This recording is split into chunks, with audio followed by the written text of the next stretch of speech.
तो हेलो दोस्तों, कैसे हैं आप लोग। तो भाई लोगों, जैसा कि आप सभी को पता है कि हमारे हिंदी सिनेमा की जो number 1 hit movie, Oscar winning movie अगर नॉमिनेट होती इंडिया से तो जरूर उसको ऑस्कर मिलता। नन अदर देन सो जा वरना हंसता आ जाएगा। तो भाई नन अदर देन हम बात करें तुम बात मूवी की। तो भाई लोगों, आजकल के इंडियन सिनेमा में जो मूवी जिसने तहलका मचा दिया वो है हमारी तुम बात मूवी। तो भाई लोगों, कैसा इसको 13 सितंबर को री रिलीज किया गया, क्या सारी वजह रही, क्या इसकी बैक स्टोरी थी, क्या इसकी जो बैक ऑफ द जो कहानियां रही हैं, इस वीडियो में आपको जानने को मिलेगा। तो भाई जानकारी के लिए अपने चैनल से जुड़े रहे। चलिए शुरू करते हैं। तो भाई लोगों, जैसा कि ये तुम बात मूवी है, तो हमारे जो नए दर्शक है जिनको नहीं पता तो उनको हम बताते हैं कि भाई तुम बात मूवी जो एक ऐसी कहानी बनाई गई है कि दादी नानियां जो हम बचपन में जो कहानी सुनते हैं हमारी दादी से नानी से, तो भाई वैसी एक फ्यूरी टेल है। जैसे हातिम तई एक मूवी थी बचपन में, जो 90s के किड होंगे उनको पता होगा भाई हातिम वाली मूवी होती है, वैसे एक हस्तर मूवी है। इसमें यह दिखाया गया है कि कैसे जो धरती माता होती है उनका एक लड़का होता है जिसका नाम होता है हस्तर। तो हस्तर जो होता है वो भी एक देवता होता है। तो भाई जैसा बताया गया है कि धरती माता धरती से अनाज उगाती हैं और बाद में उसको धन में यानी कि सोने में कन्वर्ट कर देती हैं। बट इसमें लालच में आके जो हस्तर होता है वो उनसे धन की लालच में आके उनसे धन चुराने की ये चाहत रखता है। तो फिर हस्तर के जो दूसरे भाई होते हैं वो उससे अनाज छुपा लेते हैं। तो उसका अनाज का अभाव होता है कि वो अनाज नहीं ले पाता। तो भाई उसको एक श्राप मिल जाता है धरती माता की तरफ से कि भाई तो हमेशा मेरी कोख में रहेगा, लोग तेरे को पूजेंगे नहीं। तो भाई आगे लोगों ने क्या करना शुरू कर दिया कि हस्तर के पास सोने की मुद्रा थी, तो सोचे कि भाई लोग तो लालची होते ही हैं। तो भाई उन्होंने अपने गांव में एक तुम्बाद, जो कि महाराष्ट्र में एक गांव है, आप सर्च भी कर सकते हैं, तो वहां पे लोगों ने क्या किया कि हस्तर की पूजा करनी शुरू कर दी। तो कहानी नया मोड़ लेते ही यहाँ पे जब सोना निकालने के लिए जब उस पोते को पता लग जाता है कि इसमें भाई दादी का एक सबसे बेस्ट डायलॉग आता है, वो बोलती है सो जा वरना हंसता आ जाएगा। भाई ये जो सीन है इस मूवी ने जितना मतलब आप अगर सिनेमा थिएटर में अगर ये मूवी देखोगे और ये दादी की जब एंट्री होगी ना भाई, इतनी मतलब गूज़बम्प आ जाएंगे भाई। मेरे तो सही में मैंने मूवी देखी थी लैपटॉप के अंदर, जब मैं थिएटर में इस मूवी को देख के आया हूं तो भाई सही में दिमाग खराब हो गया मेरा। तो जब वो दादी आती है, दादी की एंट्री होती है और वो बोलती है मैं तुझे कच्चा खाऊंगी, ओ भाई गूज़बम्प आ जाते हैं भाई। तो इसमें क्या होता है कि दादी शापित होती है क्योंकि दादी ने भी प्रयास किया होता है कि हस्तर से सोना लेने का, और हस्तर ने उसे काट लिया था। और ये एक श्राप, हस्तर जिसे भी काट लेगा तो भाई वो मतलब मरता नहीं है, अमर हो जाता है। मतलब उसकी जीते जी जिंदगी इतनी हो जाती है कि मतलब मरता है नहीं, बाकी इंसान में कुछ नहीं बचता। तो दादी शापित होती है।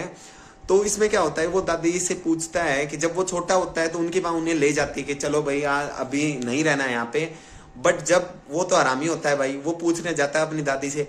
जब वो अपनी दादी के पास पूछने जाता है कि भाई अम्मा मुझे बताओ खजाना कैसे है, तो भाई वो जो सीन दिखाया गया है उसमें ये दिखाया गया है दादी जमीन के अंदर धसी हुई होती है, उसके ऊपर एक पेड़ लगा होता है, और बाद में वो अपनी दादी के पास जाता है और दादी फिर उसको जब खजाने के लिए बताती है, फिर बोलती है कि बेटा तू मुझे अमर कर दे, तो वो फिर अपनी दादी को जला देता है।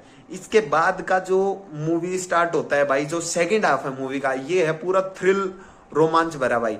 जब वो फर्स्ट टाइम नीचे जाता है, नीचे जाके जब उसको हस्तर मिलता है तो भाई वो एक आटे की गुड़िया लेके जाता है। जब आटे की गुड़िया को फेंक देता है, हस्तर जब तक वो गुड़िया नहीं खाएगा, क्योंकि हस्तर भूखा होता है अनाज का, क्योंकि वो शापित होता है, तो हस्तर जब तक वो गुड़िया नहीं खाता तब तक उसका कोई भी सोना लूट सकता है। तो वो सोने की मुद्रा लेके बाहर आ जाता था। वो 1-2 दिन ये काम करता है, फिर एक टाइम पे जब वो बूढ़ा हो जाता है, फिर उसके जो बच्चा होता है, फिर उस बच्चे को वो ये सब चीजें सिखाता है कि भाई ऐसे ऐसे जाके कोख में जाना है और फिर ऐसे सोना लेके आना है। तो भाई वो बच्चा बड़ा फरोडिया होता है भाई, वो सोचता है कि भाई एक गुड़िया लेके जा रहे हैं, हस्तर खा रहा है, तो क्या करें।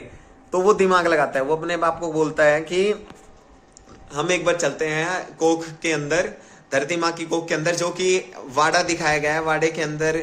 और हाँ, ये मूवी जिस जगह पे शूट हुई है वहां की ये मान्यता है भाई, वहां पे बोला जाता है कि आज भी उस जमीन के नीचे एक ऐसी जगह है जहां पे सोना अभी भी दबा हुआ है, लोगों का मानना है। इस साइड पे कुछ ऐसी चीजें भी हुई हैं जब ये मूवी शूट हुई थी, तो वो एक्टर ने भी एक पॉडकास्ट में बताया कि भाई वहां पे कुछ ऐसी चीजें हुई कि जैसे कि जब मूवी की शूटिंग हो रही थी तो लोग वहां के जो महाराष्ट्र के लोग थे उसके बिल्डिंग के आसपास कुछ ऐसी चीजें रख जाते थे प्लेट में खाने के लिए कि भाई आज भी यहाँ पे कोई चीज आके है वो इसको इन चीजों को खाती है, बट वो बोला कि नहीं यार तुम ये सब चीजें मत करो।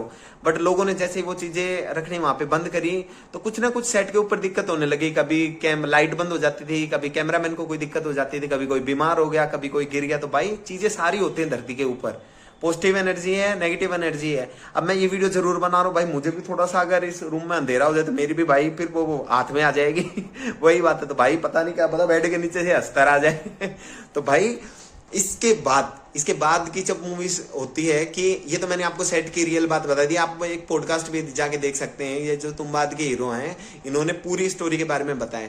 तो हम अपने फिल्म की स्टोरी पे आते हैं भाई लोगों। तो इसमें क्या दिखाया गया है कि जब वो लड़का लास्ट सीन में जब वो नीचे जाता है तो वो लेके जाता है बहुत सारी गुड़िया। तो वहां पे क्या होता है भाई, वो जितनी गुड़िया लेके जाता है ना उतने हस्तर बन जाते हैं भाई, मतलब बहुत सारी गुड़िया होती है उतने हस्तर बन जाते हैं। तो फिर उनके तो भाई दिमाग खराब। तो फिर उसके बच्चे को बचाने के लिए इसमें जो उसका बाप होता है वो एक सर्कल बनता है, सर्कल के अंदर हस्तर नहीं आ सकता, अगर आएगा तो वो जल जाएगा। तो वो सर्कल से बाहर चला जाता है और उसको अस्तर होता है वो काट लेता है। तो फिर उसका बाप को भी वही बीमारी लग जाती है। और भाई लास्ट का जो सीन दिखाया गया है जब वो उसका बेटा बाहर निकल आता है और उसका बाप भी बाहर आता है, तो वो सीन इतना भयंकर है, मतलब आप देखेंगे तो आपकी मतलब एक बार तो रूह तो कांप ही जाएगी कि भाई ये मतलब इस टाइम पे आज से 6 साल पहले सिनेमा ने इतने कम बजट में इतनी बढ़िया मूवी बना के दी है। ये लोगों को आज रियलाइज हो रहा है भाई। मेरे को भी जब किसी ने बताया तो फर्स्ट हाफ मेरे को भी अच्छा नहीं लगा था, बट जब मैंने सेकंड हाफ देखा मैं यार ऐसी भी चीजें बन रही है अपने इंडिया में।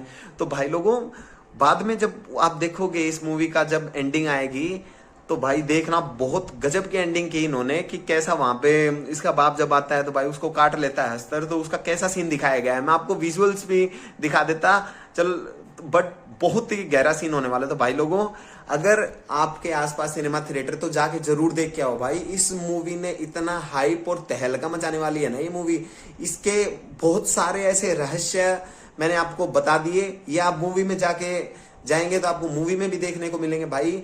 और एक इस एक्टर का जो पॉडकास्ट है वो देखना मिस ना करिए, उसमें इसने ये सारी चीजें बताई कि जो सेट के ऊपर जो चीजें हुई, जो इनको दिक्कतें आई। और जो सबसे प्यारी बात इस मूवी की है भाई, ये जहाँ पे ये मूवी शूट हुई है ना वहां पे उन चीजों का ये मतलब उनकी मान्यता है कि यहाँ पे एक है कि अस्तर नीचे रहता है, यहीं पे कहीं खजाना छिपा हुआ है। तो भाई लोगों इस मूवी को देखना ना भूलें, अपने नजदीकी सिनेमा थिएटरों में जाएं। और भाई ये मूवी ग्रीन फ्लैग है तो जाके जरूर देख के आएं। और ऐसी वीडियो के लिए भाई अगर आप हमारे चैनल पे नए हैं तो चैनल को सब्सक्राइब करें, लाइक करें और अपने चैनल से जुड़े रहें। धन्यवाद।